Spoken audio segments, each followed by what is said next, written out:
بسم اللہ الرحمن الرحیم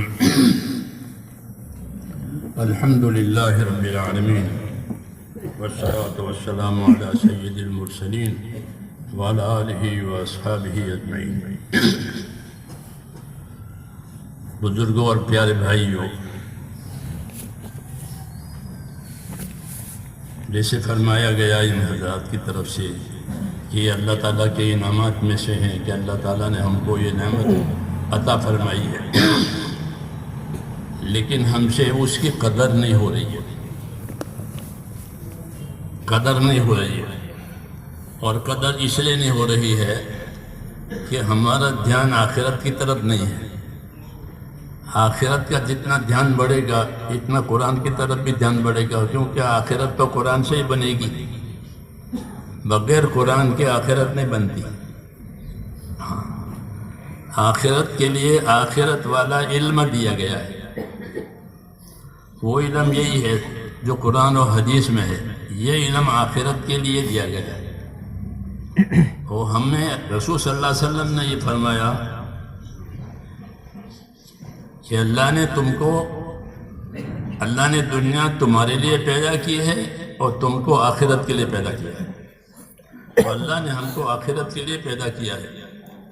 آخرت بنانے کے لیے ہم کو قرآن حدیث کا علم دیا ہے۔ قرآن حدیث کا علم ہوگا تو آخرت بنے گی، قرآن حدیث کا علم نہیں ہوگا تو جہالت سے آخرت نہیں بنتی۔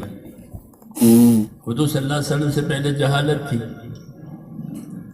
اس جہالت کو مٹانے کے لیے رسول صلی اللہ علیہ وسلم آئے تھے، اور اللہ تعالیٰ نے آپ کو قرآن پاک دیا تھا۔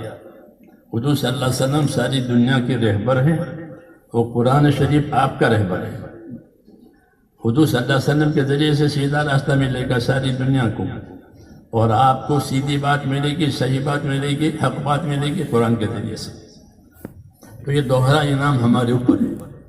اللہ کا نبی یہ بھی ہمارے لیے انعام ہے، اللہ کی کتاب یہ بھی ہمارے لیے انعام ہے۔ وَأَنزَلْنَا إِلَيْكُمْ نُورًا مُبِينًا قَدْ جَاءَكُمْ نور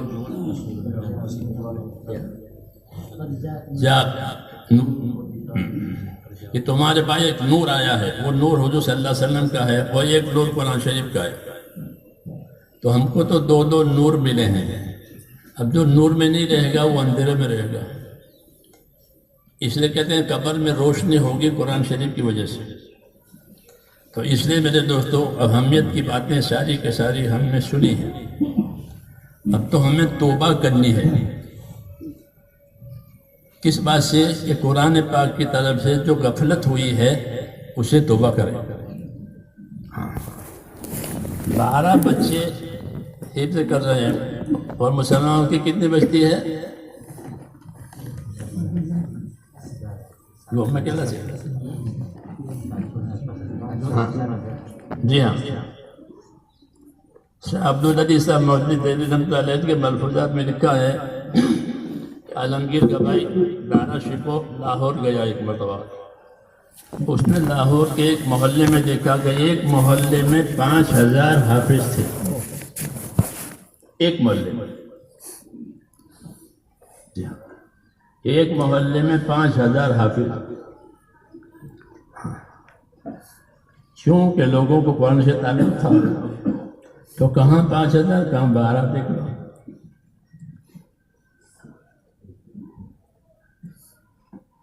تو اس لیے ہمیں استغفار کرنا ہے، اور جو ہوا اس کی قدر بھی کرنی ہے۔ جی ہاں، جب کوتاہی پر معافی مانگیں گے اور آگے کے لیے ارادہ کریں گے تو اللہ تعالیٰ نعمت بڑھا دیں گے، محروم نہیں کریں گے۔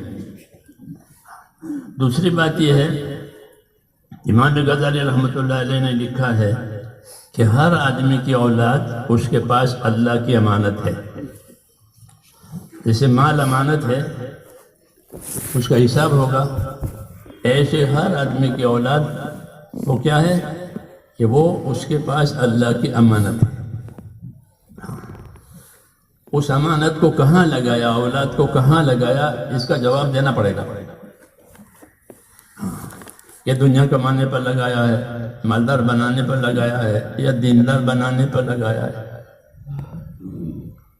یہ جواب ہم سے طلب ہوگا۔ کہ ہم نے اولاد دی تھی، مال دیا تھا، اس کا کیا کیا؟ سیدھی بات ہے کہ اولاد امانت ہے۔ انبیاء کرام کی تعلیم میں یہ ہے کہ وہ اپنی اولاد کو اللہ کی امانت سمجھ کر اس کی تاکید کرتے تھے کہ وہ اپنے دین پر رہے۔ وَوَصَّى بِهَا ابراہیم و یعقوب، ابراہیم علیہ السلام نے اور ان کے پوتے یعقوب علیہ السلام نے اپنے بیٹوں کو نصیحت کی کہ بیٹا اللہ نے تمہارے لیے اللہ نے ایک طریقہ، ایک دین دیا ہے، اس پر قائم رہو۔ ابراہیم علیہ السلام دعا مانگ رہے ہیں، ربی جعلنی مقیم الصلاۃ ومن ذریتی ربنا وتقبل دعا، اے اللہ مجھے نماز قائم کرنے والا بنا اور میری اولاد کو بھی نماز قائم کرنے والی بنا۔ ہاں، کہ نماز دین کا ستون ہے، نماز ہوگی تو دین ہوگا، نماز نہیں ہوگا تو دین نہیں ہوگا۔ اور نماز صحیح ہوتی ہے نماز کے علم سے، اس لیے نماز بھی ضروری ہے، نماز کا علم بھی ضروری ہے۔ ہاں، تو انبیاء کرام علیہ السلام کا یہی طریقہ تھا کہ وہ اپنی اولاد کو اسی کی نصیحت، لقمان اپنے بیٹے کو نصیحت کرتے ہیں کہ بیٹا اللہ کے ساتھ کسی کو شرک نہیں کرنا، بیٹا نماز قائم کرنا، بیٹا بھلی باتوں کا لوگوں کو بتانا، بیٹا لوگوں کو بری باتوں سے روکنا۔ یہ لقمان کی نصیحتیں اپنے بیٹوں کو، کیوں کہ اپنی اولاد کے لیے صحیح طریقہ یہی ہے کہ اپنی اولاد میں دینداری آئے۔ ہاں، وہی اولاد جس میں دینداری آئے گی وہ صدقہ بنے گی ماں باپ کے لیے، صدقہ جاریہ، کہ اس کی نیکی کی وجہ سے ماں باپ کو نیکی ملے گی اور وہ اپنے نیکی کی وجہ سے ماں باپ کے لیے دعائیں خیر کرے گا۔ ہاں، نہیں تو وہ بھول جاتے ہیں ماں باپ کو۔ ایک ملک میں گئے تو وہاں جنازے کی نماز ہو رہی تھی، دو جوان الگ کھڑے ہیں۔ یہ دو جوان کون ہے کہ یہ میت کے بیٹے ہیں، یہ نماز نہیں پڑھتے کہ ان کو نماز نہیں آتی۔ لوگ نماز پڑھیں وہ نماز نہیں پڑھے، کیوں کہ اولاد جاہل ہے، ان کی دینی تعلیم ان کو نہیں دی گئی، وہ نماز کے بھی نہیں ملی۔ جی ہاں، اس لیے بزرگوں نے فرمایا کہ ہماری اولاد کہ ہمارے پاس اللہ کی نعمت بھی ہے، امانت بھی ہے۔ نعمت تو ہے ہی، سب جانتے ہیں کہ اولاد ہونی چاہیے، گود خالی ہے، گھر خالی ہے۔ ہاں، تو اولاد بھی ہے تو کیا کرے کہ اس کو اللہ نے اولاد کو عبادت کے لیے پیدا کیا، اولاد کو عبادت کے لیے پیدا کیا۔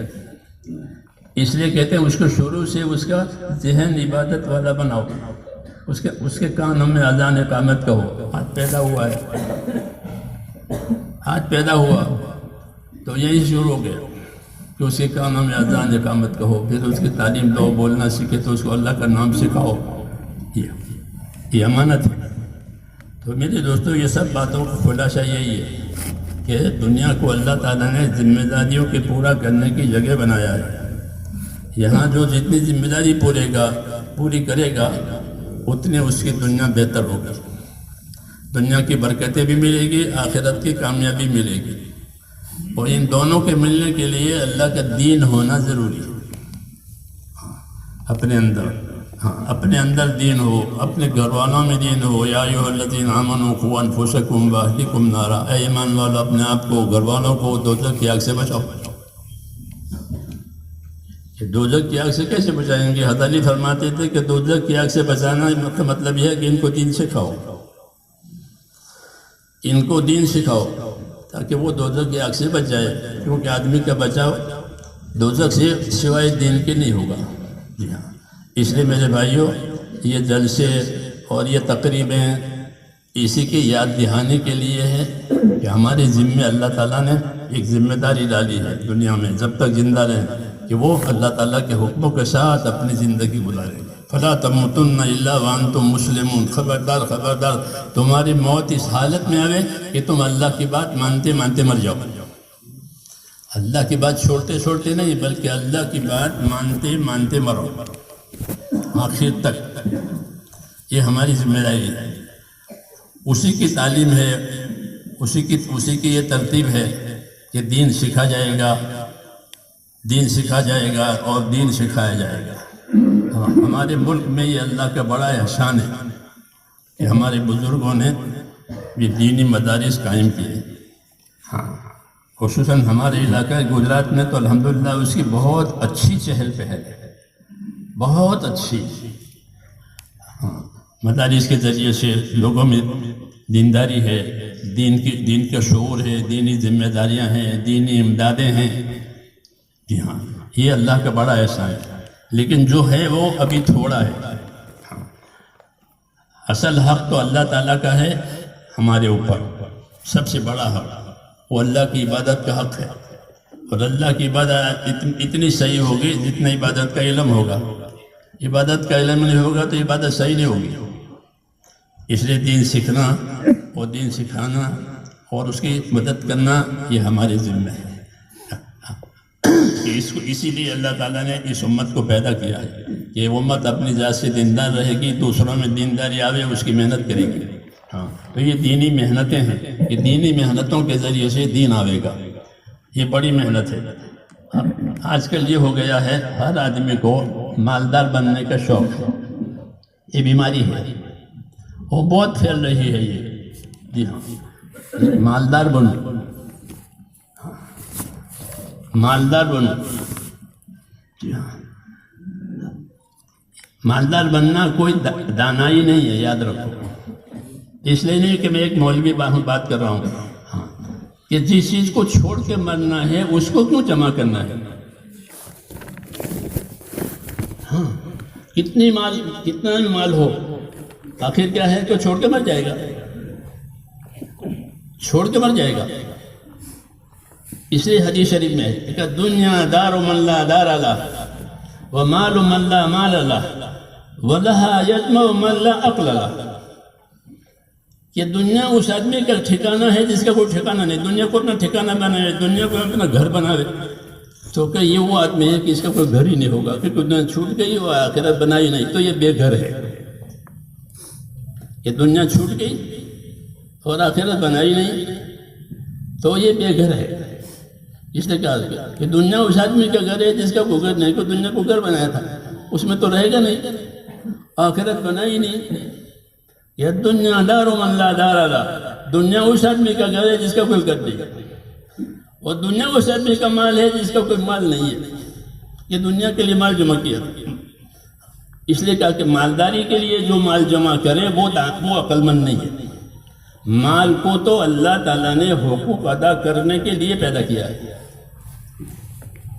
یہ مال کا اصلی غرض ہے کہ مال کیوں پیدا ہوا ہے. کہ مال تو حقوق ادا کرنے کے لیے پیدا کیا ہے، جمع کرنے کے لیے نہیں پیدا کیا، حقوق ادا کرنے کے لیے پیدا کیا. اور حقوق ادا کرنے کے لیے حقوق کا علم چاہیے. علم ہوگا تو حق پہچانے گا کہ کس کا کیا حق ہے. جی ہاں، علم نہیں ہوگا تو وہ کیا حق پہچانے گا کس کا کتنا حق ہے. تو رواجی طور پر مال خرچ ہو جائے گا. آج رواجی طور پر مال خرچ ہو رہا ہے، رواج پر ہے، فیشن پر ہے، زینت پر ہے. ہاں، اس پر مال خرچ ہو رہا ہے. اس لیے مال میں برکت نہیں ہے. اور مال کی برکت کی علامت یہ ہے کہ دنیا کی حاجت پوری ہو جائے اور آخرت کامیاب ہو جائے. مال سے دونوں باتیں بن، دنیا کی حاجت بھی پوری ہوتی ہے اور آخرت بھی بنتی ہے. جب مال میں برکت ہوتی ہے تو یہ چیز ہوتی ہے. اسے میرے بھائیوں، مال کو تو اللہ تعالیٰ نے حقوق ادا کرنے کے لیے پیدا کیا ہے، اور قرآن و حدیث حقوق کی تعلیم کے لیے اترا ہے کہ تم اپنے مال میں، اپنے حیات میں حق کیسے ادا کرو گے. تو حق ادا کرنے کے طریقے قرآن حدیث میں ہیں، اور زندگی اور مال یہ حق ادا کرنے کے لیے دیا ہے. تو دو چیزیں حق ادا کرنے کے لیے دی ہیں، دو چیزیں حق ادا کرنے کا طریقہ بتانے کے لیے دی ہیں. اس لیے دین کو سیکھنا، دین کو سمجھنا، دین کو پوچھنا بہت ضروری ہے، ورنہ تو حق کیسے ادا کرے گا. اور حق مار کر کے مر گیا ہے تو کیسے کامیاب ہوگا. اس لیے میرے بھائیوں، یہ تعلیم دینی اسی مقصد کے لیے ہے کہ ہماری ذمہ جو حقوق اللہ تعالیٰ کی طرف سے آتے ہیں اس حقوق کی رہبری دینی تعلیم سے ملے گی. دینی تعلیم نہیں ہے تو پھر دنیا جمع کرنے کی ہوس بڑھے گی. جی ہاں، اور حدیث میں ہے کہ الاکثرون هم الاقلون یوم القیامہ، جو بہت والے ہیں نا وہ قیامت میں بہت تنگی والے ہوں گے. جی ہاں، کیا بہت بڑا مالدار ہے کہ یہ بہت بڑا محتاج ہوگا. یہ فرمایا گیا. کیوں کہ حق ادا نہیں ہوا.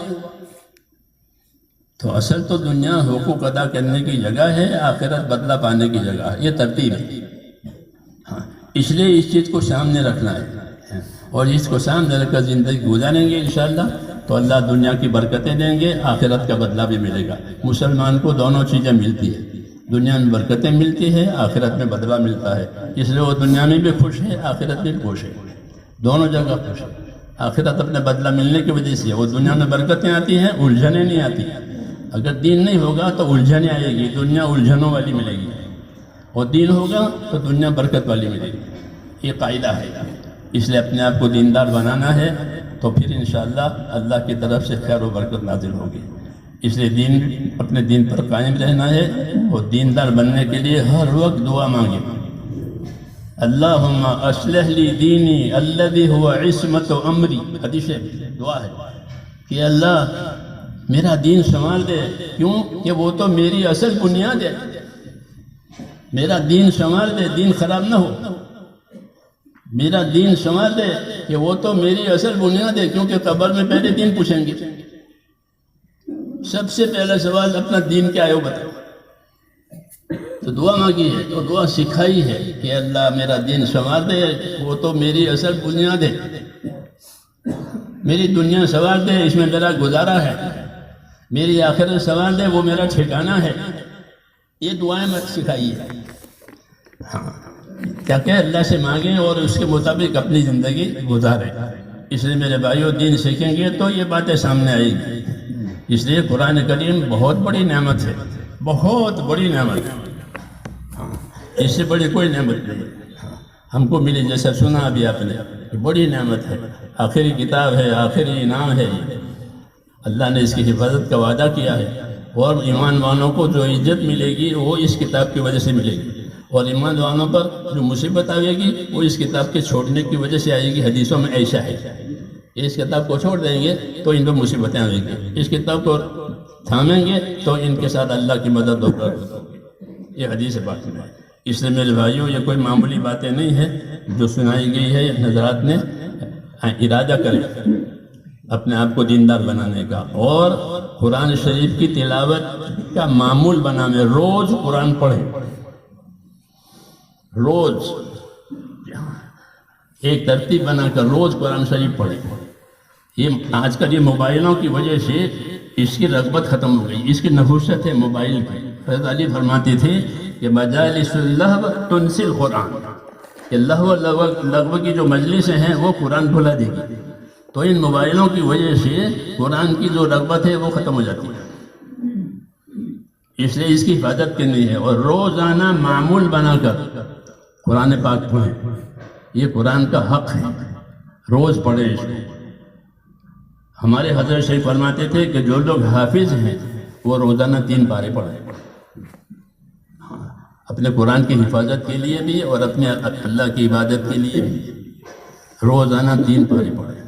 میرے ساتھ حافظ محمد بخش امریکہ جماعت میں تھے، تو مسجد میں بیٹھے بیٹھے وہ روزانہ صف میں بیٹھے بیٹھے قرآن پڑھ لیتے تھے زبانی. وہ کہتے تھے کہ ہمارے حافظ صاحب نے پہلے کنتھاریا میں حفظ کا درجہ چلتا تھا بہت پہلے. حافظ دیوبند کے قاری اسرار صاحب تھے، وہ چلاتے تھے، اور بچے جو ہے لوگوں کے گھروں سے ان کو کھانا ملتا تھا اور وہ مدرسے میں پڑھتے تھے کنتھاریا میں. ہاں، پھر بعد میں دارالعلوم تو بعد میں ہوا. تو وہ کہتے ہیں ہمارے آپ صاحب نے ہم سے یہ کہا تھا کہ قرآن شریف نہیں کھولنا، بغیر کھولے قرآن شریف پڑھنا. تو روزانہ ہمارے امریکہ میں تھے تو روزانہ بیٹھے بیٹھے 3 پارے پڑھ لیتے تھے. روزانہ 3 پارے پڑھنا. حفظ کا یہ حق ہے کہ جنہوں نے حفظ کیا ہے، کیونکہ قرآن شریف یاد بھی جلدی ہو جاتا ہے حدیثوں میں، اور نکل بھی جلدی جاتا ہے. اس لیے حدیثوں میں ہے کہ اس کا دھیان رکھو، یہ بہت جلدی سینے میں سے نکل جائے گا. جیسے اونٹ کو اگر گھٹنا نہ باندھے تو اونٹ جنگل میں چلا جاتا ہے. جو لوگ اونٹ پالتے ہیں تو اونٹ کو بٹھا کر کے جیسے پارکنگ ہوتی ہے، اونٹ کی پارکنگ یہی ہے کہ اس کا گھٹنا بند ہے، نہیں تو اونٹ چلا جاتا ہے. تو کہا ایسے قرآن شریف سینے میں سے چلا جائے گا اگر اس کی نگرانی نہیں کی گئی تو. تو جو حافظ ہے وہ حفظ بھول جائیں گے، جو ناظرہ ہے وہ نہیں، وہ تو ناظرہ بھی بھول جائیں گے. ہاں وہ پھر اندر دیکھ کے بھی نہیں پڑھ سکتے، وہ نکل جاتا ہے سینے میں سے. اس لیے اس مجلس میں نیت کرو کہ روزانہ قرآن پڑھیں گے. ہاں یہ تو اللہ کا احسان ہے ہمارے اوپر. اور رمضان میں ایک جماعت آئی تھی، 15 تھے وہ، ایک بھی ساتھی اندر کا قرآن پڑھا ہوا نہیں تھا. ان کو بڑا افسوس ہو رہا تھا کیونکہ ہماری مسجد رمضان میں قرآن سے آباد ہوتی ہے، کونے کونے میں ساتھی قرآن پڑھتے ہیں، تو وہ دیکھتے رہتے ہیں کہ قرآن پڑھتے ہیں، ان میں ایک بھی قرآن پڑھا ہوا نہیں تھا. جی ہاں، تو ان کو افسوس ہوتا تھا کہ میرے پاس بھی بیٹھے تھے، وہ میں نے ان کا بیٹھا رہا کہ ایک بھی نہیں. تو اللہ کا احسان ہے. تو اس لیے اس کے پڑھنے کا بھی اہتمام کریں. جو حافظ ہیں وہ تو اس طرح پڑھیں، اور جو حافظ نہیں ہیں وہ روزانہ معمول بنا کر پڑھیں. ایک پارہ روز پڑھیں گے تو ہر مہینے میں ایک ختم ہوگا، 12 مہینے میں 12 ختم ہوگا. 50 سال کی زندگی دیں گے تو کتنا ہو جائے گا؟ 50 سال پڑھے گا تو کتنا ہو جائے گا؟ تیسری حدیث میں ہے کہ قرآن پڑھو، یہ تمہارے لیے ذخیرہ ہے اور تمہارے لیے نور ہے. یہ تمہارے لیے یہ نور بھی ہے اور ذخیرہ بھی ہے ثواب کا. یہ سب زیادہ ثواب قرآن شاہ کی تلاوت میں ملتا ہے. ایک ہر جتنے بھی قرآن سورہ یاسین پڑھے تو 10 قرآن کا ثواب ملتا ہے. ہاں سب سے زیادہ نیکیاں اس میں ملتی ہیں 10 قرآن اگر سورہ یاسین پڑھے تو اس لیے میں نے عرض کیا کہ یہاں یہ نیت کرو کہ روزانہ قرآن پڑھیں گے. جس طرح بچوں کو آپ پڑھاتے ہیں، اللہ جزائے خیر دے آپ کو، اس طرح خود بھی پڑھیں، گھروں میں پڑھیں، مسجدوں میں پڑھیں، تاکہ قرآن کریم کی برکتیں جو ہیں وہ عام ہوتی رہے. اللہ تعالی ہم سب کو اسے توفیق عطا فرمائے.